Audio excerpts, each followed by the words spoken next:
Once upon a time, in the heart of Lagos, where wealth and poverty often lived side by side, there was a young man named David, quiet, respectful, and invisible.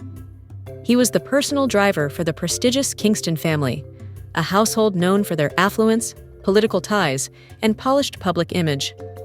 But inside their tall gates and marble-floored mansion, David was just that boy with no future. He had worked for the Kingstons for 6 long years.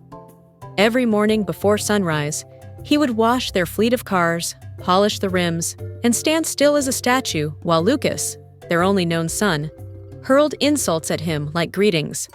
"Move like you have sense, fool! Open the door! What are you waiting for?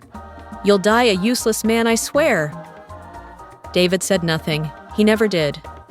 His eyes, always lowered, hid years of hurt. The other staff often whispered behind his back. Some pitied him, some laughed, but no one truly saw him. No one asked where he came from, or why he looked so much like Mr. Kingston when the light hit his face just right.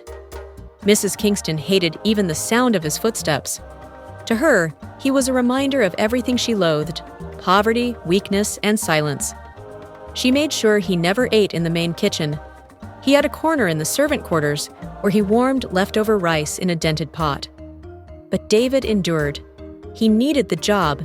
He needed the little money to pay for his tiny room in a hagunla and his mother's old hospital debt, even though she had died years ago. And yet, every night as he lay on his thin mattress, the same question haunted him. Why do I feel like I was meant for more? He didn't know that everything he believed about himself, his name, his past, his worth, was about to change. And when it did, the same house that called him useless would tremble at the sound of his truth. 3 weeks later, everything shifted. It began with a cough, a dry, stubborn one that clung to Mr. Kingston's chest like a curse. At first, he ignored it, brushed it off as stress from running his empire, but it grew worse. At dinner, he coughed so hard his wine glass shattered in his grip. The next morning, blood stained his handkerchief. By nightfall, he collapsed in his study. The mansion exploded into panic. Doctors rushed in and out. Machines beeped. Mrs. Kingston wailed dramatically before cameras, but her fear was real. Mr. Kingston was her lifeline, her status, her power. Lucas, on the other hand, paced the hallways, agitated and restless, like a prince waiting for a throne that hadn't yet been offered. The diagnosis was terrifying: a rare, aggressive blood infection. Only a genetically compatible donor could help stabilize his condition. The family immediately assumed Lucas, his only known son, would be a match. He wasn't. The silence that followed that revelation felt like the whole house had stopped breathing. Dr. Wilson, the family's long-trusted physician, suggested testing the staff. "Sometimes matches can come from unexpected places," he said gently. Lucas scoffed. "You want my father to share blood with the houseboy? Please." But Mrs. Kingston, though disgusted, nodded. "Do what you must." The next day, the domestic staff lined up quietly in the service quarters. David stood among them, head bowed, hands trembling slightly as his blood was drawn. He didn't understand what was happening, but he didn't ask. He never did. By evening, Dr. Wilson sat alone in his office, staring at the report in disbelief. The result was clear, undeniable: one match, a perfect one, David. His heart pounded. He removed his glasses and leaned back slowly, trying to make sense of it. How could a mere driver be a genetic match for Mr. Kingston? Unless he wasn't just a driver. Dr. Wilson swallowed hard. The truth was hiding in plain sight, and revealing it could break the very foundation of everything the Kingston family stood for. That night, the Kingston mansion fell into an eerie stillness. The chandeliers glittered as always. The staff moved with routine precision. But beneath it all, something had shifted, like the house itself was holding its breath. Dr. Wilson paced in his private study, files scattered across his desk, hands shaking. He had served the Kingstons for over 2 decades. He had seen secrets come and go, affairs, hidden bank accounts, bribes. But this was different. This was blood, legacy, identity. He reached for his phone. His fingers hovered over Mrs. Kingston's number, but froze. He knew her pride was as sharp as broken glass. So instead, he called Grace, the only one in that mansion with a conscience. When she arrived, she stood by the doorway, her apron still damp from dishes, eyes wide with worry. "It's David," Dr. Wilson said, voice low. "His blood. It matched perfectly." Grace's hand flew to her mouth. "You mean—" "I don't want to believe it either, but I've run it 3 times. There's only one explanation." Grace sat down slowly, her knees giving way. "I always felt something about that boy. The way Mrs. Kingston looked at him sometimes, like she saw a ghost." Memories came rushing back. Grace had been a young housemaid, barely 18, when Mrs. Kingston disappeared for 3 months without explanation. The staff had whispered. It was a pregnancy, someone said. They hid it because the father wasn't her husband. Then she returned, thinner, colder, crueler. No baby. No answers. Only silence. "I need to talk to her," Grace whispered, standing shakily. "She knows something." That night, Grace knocked gently on the madam's door. Mrs. Kingston sat before her vanity, brushing her silver-streaked hair. Their eyes met in the mirror. "David's blood matched," Grace said softly.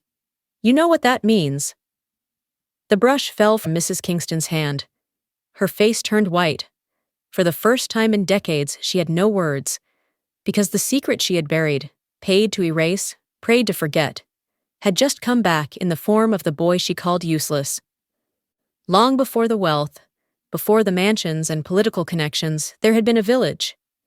It was in Enugu, dusty, quiet, forgotten by the world. And it was there, nearly 3 decades ago, that young Edward Kingston had first tasted freedom.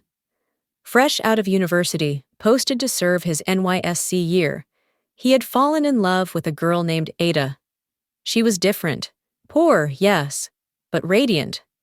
Her laughter made his world feel less heavy. Her simplicity calmed his pride. Ada got pregnant just months after they met. Edward was scared, but secretly happy.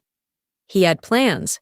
He would marry her quietly, bring her back to Lagos, start a life of his own. But destiny had other plans. His father, Chief Kingston, powerful and calculating, found out. In rage, he sent men to the village. Ada was threatened. Edward was dragged back to Lagos, humiliated, beaten, and forced to marry Veronica, the daughter of a senator. The day he left Ada, it rained for hours. She stood in the mud, clutching her swollen belly, begging him not to go. He never saw her again. 2 months later, a letter arrived. She had died during childbirth. The baby had survived, but no name, no trace, just gone. Edward buried the truth. He never spoke of Ada again. He told himself it was better that way, that maybe the child had died too. But now, 29 years later, that same child had been scrubbing his car, opening his doors, bowing at his feet. David, the boy he had abandoned to fate, had grown up inside his home, calling him Sir, while Lucas, spoiled, arrogant Lucas, wore the title of first son that did not belong to him. And as Mrs. Kingston stared out of her bedroom window that night, her heart heavy, she whispered, "He was never supposed to find out. But the past has a cruel way of returning, not through memory, but through blood." And David's blood was knocking. The morning after the truth was confirmed, the Kingston mansion no longer felt the same. The walls seemed to hum with whispers. The staff moved slower. Eyes followed David wherever he went, not with pity anymore, but with fear, curiosity, even respect. Lucas was the first to explode. "You're all mad," he shouted, throwing a crystal tumbler across the room. It shattered against the wall, just inches from Grace's head. "That boy? That nobody? You want me to call him brother?" Mrs. Kingston remained seated, face pale and blank. Her silence was louder than his rage. Lucas turned to his father, who now sat weakly in his wheelchair. "Say something, Dad. You're really going to believe this street rat over your own son?" Mr. Kingston didn't speak immediately. He looked at Lucas, not with anger, but sorrow. "You've never asked me who I was before I became your father," he said quietly. "You only cared about what I gave you." Lucas flinched, stunned. Meanwhile, David stood just beyond the doorway, watching it all. His heart pounded like a drum, but his face remained unreadable. He hadn't asked for this. He hadn't asked to be born in silence, raised in struggle, and now thrown into a palace of chaos. Dr. Wilson tried to mediate. Legally, nothing changes, unless the family chooses it to, but morally, this boy is your blood. Lucas lunged at David, fury in his eyes. "You'll never take my place. You're still nothing." David didn't move. He didn't need to, because in that moment, the mansion itself seemed to tilt, not in favor of wealth, but of truth. Mr. Kingston, frail but firm, raised his voice. "Enough! David is my son, my first son, and he's not going anywhere." The room fell into stunned silence. Lucas turned and stormed out, slamming the door hard behind him. And just like that, the war had begun. Not one of violence, but of names, bloodlines, and broken thrones. Everyone expected David to fight. The media had already caught wind of the story. Headlines flooded the internet. "Kingston Empire in crisis. Driver turns out to be billionaire's biological son." "Houseboy Heir? Lagos shaken by hidden bloodline drama." Lawyers called, urging David to sue. Some whispered he could claim half, maybe all, of the Kingston fortune. Staff members who once ignored him now greeted him with fake smiles and eager eyes. But David felt nothing but tired. He had spent 29 years chasing peace, not power. He had scrubbed floors, endured insults, eaten cold food behind broken doors. The truth had changed the world around him, but it had not changed him. One gray morning, before sunrise, David packed his few clothes into a small nylon bag.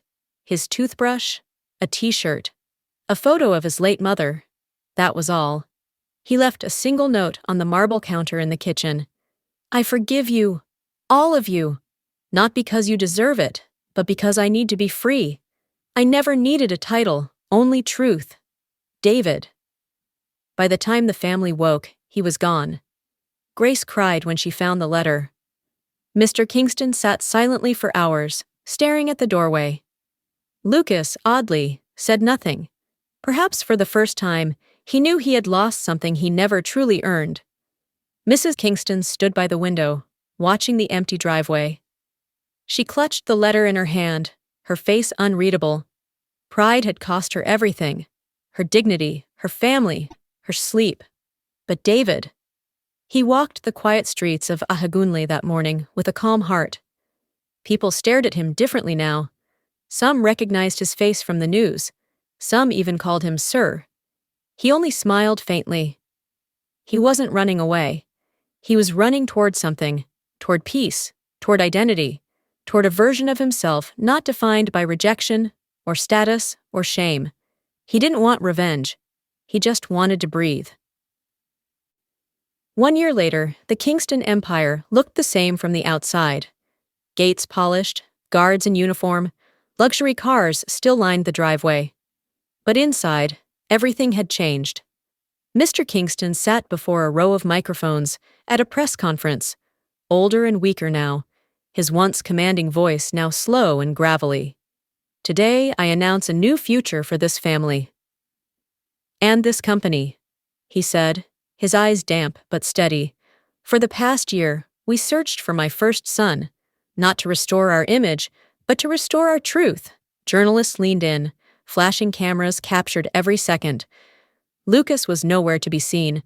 After financial scandals and internal audits revealed his corruption, he had been quietly cut off, living abroad now, bitter and disgraced. The microphones picked up Mr. Kingston's trembling voice again. "David, if you're watching this, I was a coward. I lost you once. I don't want to lose you again." He paused. "You are my son. You always were." Just then, a quiet murmur spread through the crowd. Heads turned. A man in a simple white shirt and navy jeans stepped into the room. It was David. No entourage, no fancy suit. Just the same quiet strength he'd always carried. Only now, the world saw it too. Gasps filled the room. Mr. Kingston stood slowly, his frail hands gripping the sides of the podium. His lips quivered. David walked forward, his eyes locking with father's. No hatred, no pride, just peace. "I didn't come back for money," David said calmly, "or power. I came back to forgive, and to know my father while I still can." Mr. Kingston wept openly, holding David like he was something fragile, sacred. And in that moment, the world stopped watching a scandal and started witnessing a healing. Not the kind that makes headlines, but the kind that mends what blood once broke. The end. If this story touched your heart, don't just scroll away. Hit that subscribe button and join our growing family of African story lovers. Do you think David should have taken the wealth or walked away like he did? What would you do if you discovered your father abandoned you and now wants you back? Let's talk in the comments. I'm waiting to hear your thoughts. See you next time, and thanks for watching.